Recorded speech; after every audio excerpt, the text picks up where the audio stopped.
बच्चों, इस वीडियो में हम पढ़ेंगे chapter growth of new ideas. तो बच्चों 16th सेंचुरी बीसी के करीब, जो कि 2500 साल पहले की बात है, दो महान लोग पैदा हुए भारत में, जो थे गौतम बुद्ध और वर्धमान महावीर। ये एक ऐसा पीरियड था जिसमें दुनिया के सभी हिस्सों में धार्मिक क्रांति ला दी थी और एक बहुत बड़ा महान जो धार्मिक गुरु थे, फिलोसफर थे, थिंकर्स थे, वो इस समय में रहते थे और उनके विचारों ने लोगों के जीवन में बहुत बदलाव कर दिए थे, क्रांतिकारी बदलाव कर दिए थे। और भारत में भी दो धर्म के ग्रुप पैदा हो गए थे, बुद्धिज्म एंड जैनिज्म। तो causes for the rise of Jainism and Buddhism, हम इनके कारणों पर बात करेंगे। शुरुआत में पुराने भारत में जो धार्मिक जीवन था बहुत ही सिंपल था। तो जैसे जैसे वैदिक पीरियड आया, जो रिचुअल्स थे, रीति रिवाज थे, थोड़े कॉम्प्लेक्स होते गए और धीरे धीरे लोगों ने पूजा की प्रैक्टिस को डोमिनेट करना शुरू कर दिया। गरीब लोग जो थे वो उनको ऑब्जर्व नहीं कर पाते थे और religion lost its simplicity and appeal. तो कुछ फॉलोइंग रीजंस थे जिनकी वजह से नए आइडियाज और रिलीजियंस जो थे वो कंडक्टिव हो गए थे और ज्यादा प्रोमिनेंट जो थे बुद्धिज्म और जैनिज्म रह गए थे। पुराने वैदिक पीरियड में हिंदू सोसाइटी जो थी वो 4 वर्ण या कास्ट में बटी हुई थी अपने पर्सन्स के ऑक्यूपेशन के बेस पर। बाद में वैदिक पीरियड में ये जो सिस्टम था ये बहुत ही रिजिड हो गया था और लोगों में इनइक्वालिटी आ गई थी। तो ब्राह्मण जो थे वो अपना डोमिनेटिंग नेचर रखते थे अदर दूसरी तीनों कास्ट पर, और इस तरह से जो नीची जाति के लोग थे उन्होंने उसको धर्म को मानने से ही मना कर दिया। दूसरा कारण था, ज्यादातर जो धार्मिक लिटरेचर है वो संस्कृत में थे, जबकि कॉमन लोगों की जो लैंग्वेज थी वो थी प्राकृत और पाली। तो ब्राह्मण जो थे वो इस लोगों के अनजानपने का फायदा उठाते थे और इस तरह से वो अपनी पावर और धन को इकट्ठा करते थे। इसके बाद बुद्धिज्म की बात करें तो गौतम बुद्ध जो थे वो बुद्धिज्म के फाउंडर थे, जो कि लगभग 2500 साल पहले पैदा हुए थे और उनका नाम था सिद्धार्थ। उनके पिताजी जो थे वो शुद्धोधन थे, जो कि एक छोटा सा गण था, शाक्य गण के वो राजा थे और वो एक क्षत्रिय थे जन्म से। और उनकी माता का नाम था माया देवी और वो लुम्बिनी में पैदा हुए थे। और जब वो छोटे राजकुमार थे तो उन्होंने संन्यास ले लिया था और he wanted to know the real meaning of life in quest of truth. तो बच्चों, जो दुनिया है ये बहुत तरह की सफरिंग से भरी हुई है। जो मेन कॉज है परेशान होने का वो है डिजायर, इच्छाएं। तो हमें उन अपनी इच्छाओं से पीछा छुड़ाने के लिए हमें सफर होना पड़ता है। To end desire and hence suffering one must follow the right fold path. तो बहुत मैनी डेज, बहुत दिनों के बाद और जब बहुत महीने हो गए तो उन्हें ज्ञान की प्राप्ति हुई और उन्हें जीवन का वास्तविक मीनिंग समझ में आया और उन्होंने दुनिया के सब सफरिंग्स का रीजन जान लिया।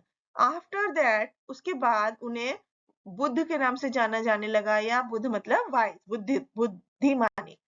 पीपल के पेड़ के नीचे उन्हें ज्ञान की प्राप्ति हुई, जो कि बोधि वृक्ष के नाम से या विजडम ट्री के नाम से जाना जाता है। वहां से वो सारनाथ गए, जो कि वाराणसी के पास था, और उन्होंने पहला अपना ज्ञान दिया। उसको धर्म चक्र प्रवर्तन के नाम से जाना जाता है। और उन्होंने वहां अपने जीवन का बाकी समय एक जगह से दूसरी जगह जाने में व्यतीत किया और उन्होंने लोगों में प्यार, शांति और प्रोस्पेरिटी का मैसेज फैलाया। And he attend his nirvana at Kushinagar. Main teachings of Buddha के जो मेन टीचिंग्स थी, मेन उनकी जो थी पढ़ाई, वो क्या मैसेज देना चाहते थे लोगों को, वो लोगों को 4 नोबल ट्रूथ बताना चाहते थे। कि 4 नोबल ट्रूथ क्या थे? The world is full of sufferings and unhappiness. इस दुनिया में बहुत सारे दुख हैं, बहुत सारी तकलीफें हैं। एंड दूसरा, मैन जो है वो इसलिए सफर करता है क्योंकि उसकी बहुत सारी इच्छाएं हैं। And in order to get rid of sufferings, इन सफरिंग से पीछा छुड़ाने के लिए हर किसी को अपनी इच्छाओं से पीछा छुड़ाना पड़ेगा। और चौथा, to get rid of desires, अपनी डिजायर से पीछा छुड़ाने के लिए हर किसी को 8 फोल्ड पाथ को चुनना पड़ेगा। ये 8 फोल्ड पाथ कौन कौन से हैं? राइट थॉट, सही सोच, सही बिलीफ, सही speech, right action, right meaning of livelihood, right efforts, right memory and right meditation. Buddha जो है वो कास्ट सिस्टम में विश्वास नहीं करते थे और वो सोचते थे कि सब लोग बराबर हैं, और वो भगवान के बारे में बात नहीं करते थे। उन्होंने मोरल वैल्यूज को बढ़ावा दिया, जैसे कि ईमानदारी, अहिंसा, रिस्पेक्ट ऑफ एल्डर्स, लोगों के जीवन मतलब दयालुता के प्रति। तो इस तरह से उनकी जो सीख थी अहिंसा कि मतलब किसी भी तरह की वायलेंस नहीं होनी चाहिए। दूसरे कर्म कि हमें अपने कर्म में हमारी जो किस्मत है या हमारे जो भाग्य है वो ही हमारे कर्म ही बनाते हैं। अच्छे कर्म करेंगे तो हमें अच्छा फल मिलेगा, बुरे कर्म करेंगे तो हमें सजा मिलेगी। तीसरा nirvana, final good in life is to attain nirvana और freedom from the cycle of life and death. मृत्यु और जन्म के चक्र से छुटकारा पाने के लिए उन्होंने ये बताया। Monastery where the Buddhist monks, जहां पर बुद्ध सन्यासी लोग रहते हैं, उसको विहार के नाम से जाना जाता है। अब स्प्रेड ऑफ बुद्धिज्म किस तरह से उन्होंने बोला कि due to its simple practical and realistic approach, Buddhism जो था वो जल्दी ही लोगों के बीच में बहुत पॉपुलर हो गया। उनकी लैंग्वेज पाली थी और बहुत सारी भाषाओं में वो बोलते थे, इसलिए उनको समझना आसान हो गया था। बुद्धिस्ट संघ जो थे और मोनेस्ट्रीज थी वो ज्ञान के केंद्र बन चुके थे। इसके अलावा बिंबसार, अशोक, चंद्रगुप्त, हर्षवर्धन इस बुद्धिज्म के फॉलोअर्स हो गए थे। डिक्लाइन ऑफ बुद्धिज्म कब कैसे अंत हुआ? तो बुद्धिज्म जो था वो धीरे धीरे डिक्लाइन होने लगा। किन वजह से? Invasion of the Huns led to widespread destruction of the Buddhist vihar. दूसरा, हिंदुज्म जो था वो प्योरिफाइड हो गया था एंड रिफॉर्म हो गया था गुप्ता डायनेस्टी से, हु पैट्रोनाइज्ड हिंदुज्म। इसके बाद उपनिषद के बारे में पढ़ते हैं। Buddha did not approve of ritual, रीति रिवाज या एनुअल सेक्रीफाइस को उन्होंने बढ़ावा नहीं दिया, एंड उन्होंने स्ट्रेस ऑन अहिंसा या नॉन इंजरी लिविंग थिंग्स को नॉन इंजरी पर उन्होंने जोर दिया। उनमें से कुछ चाहते थे अपनी लाइफ के बारे में कि डेथ के बाद कैसा जीवन होता है उसके बारे में जानने की कोशिश करना।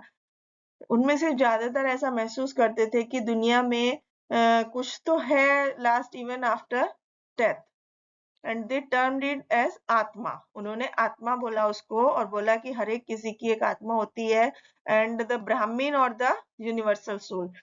वो हमेशा ऐसा विश्वास करते थे कि आत्मा या ब्राह्मण जो है वो डेथ के बाद भी रहते हैं। एंड देयर इज कंट्रोवर्सी, इसके बारे में ये विवादास्पद मामला हो गया कि जितने भी टोटल उपनिषद अवेलेबल हैं। इसके बाद ये उपनिषद हैं, ईसम उपनिषद, कथा उपनिषद, मुंडका उपनिषद, इस तरह से टोटल 11 उपनिषद हैं। इसके बाद जैनिज्म जो थे, वर्धमान महावीर ने जैनिज्म को फैलाया, और जैन जो थे वो महावीर भगवान में विश्वास करते थे। उनके 24 तीर्थंकर थे। पहले जो थे वो ऋषभ देव थे। तीर्थंकर मतलब उनके ग्रेट टीचर्स, और उनकी टीचिंग्स जो थी उन्होंने जैनिज्म की नींव रखी।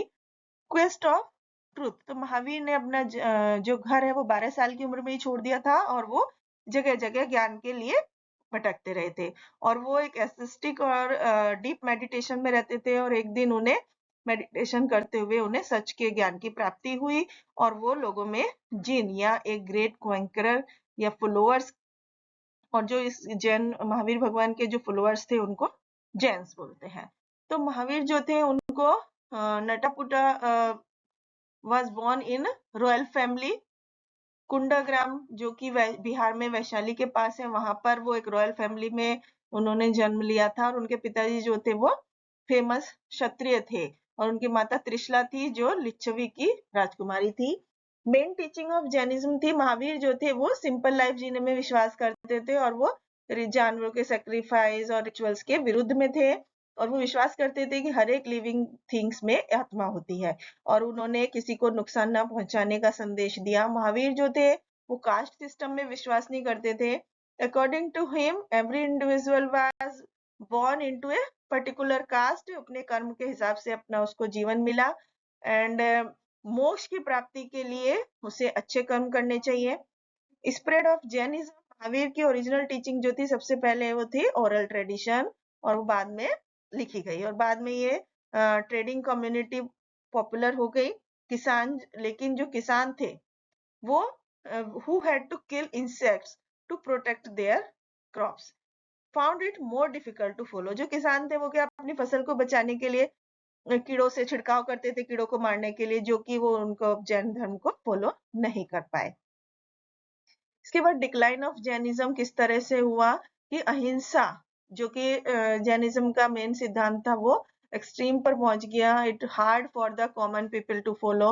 दूसरा, रॉयल पैट्रोनेज की कमी। और तीसरा, जैनिज्म का जो डिवीजन था वो इसकी पोजीशन से कम हो गया धीरे धीरे। इसके बाद संघ, भगवान बुद्ध और महावीर जो थे उन्होंने ऐसा महसूस किया कि उनके जो घर हैं वो साथ साथ होने चाहिए। फॉर दिस पर्पज उन्होंने बहुत सारे बुद्धिस्ट मोंक जो थे अपने विहारों में जो रहते थे, both man and women could join this संघ। आदमी औरत सब इस संघ को ज्वाइन कर सकते थे। उन्होंने भिक्षुक बोला उनको, वुमेन को भिक्षुनल बोला। और वो एक साधारण जीवन जीते थे और ज्यादातर समय मेडिटेशन करते थे या बुद्ध के ज्ञान को इकट्ठा करते रहते थे। ये विहार जो थे एजुकेशन के मेन सेंटर थे। कुछ विहार जो है वो मेनली वेस्टर्न इंडिया में है। Thank you.